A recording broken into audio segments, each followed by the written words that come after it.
السلام عليكم ورحمة الله تعالى وبركاته متابعين قناة منوعات. في هذا الفيديو جئت بشيء مضحك من العنوان يظهر هذا الشيء. في هذا الفيديو سأحاول شرح أحد الأشياء المضحكة لكن في نفس الوقت هي معلومة مفيدة لبعض الأشخاص أو للكل. نبدأ هذا القسم مختص بالغرائب والعجائب. الطبيب الألماني يفتح متحفا للشخير.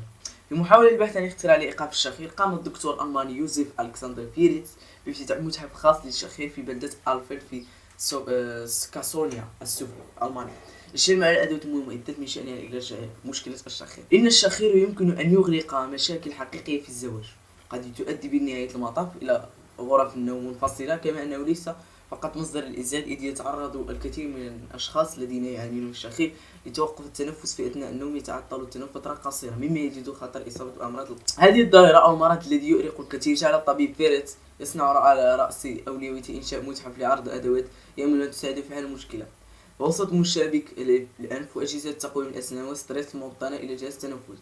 يبحث الطبيب الألماني يوزيف ألكسندر فيريتس 67 عاما باستمرار على أي أداة ترمي إلى داخل مشكلة الشخير قدم الزمان.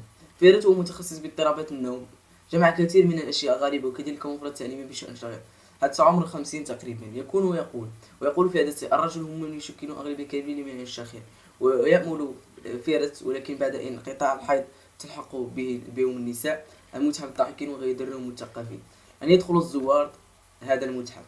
لا يمكن إيجاد حلول للمشكلة إلا بالشكل الفردي، يقول فيريتس، والعديد من الإيجاد تعمل وينبغي للمرء أن يتسرع. شكرا لكم على المتابعة. إذا أعجبكم الفيديو لا تنسوا الضغط على زر لايك، وإذا كنتم أول مرة تشاهدوا قناتي لا تنسى الاشتراك في القناة. إلى اللقاء في فيديو قادم.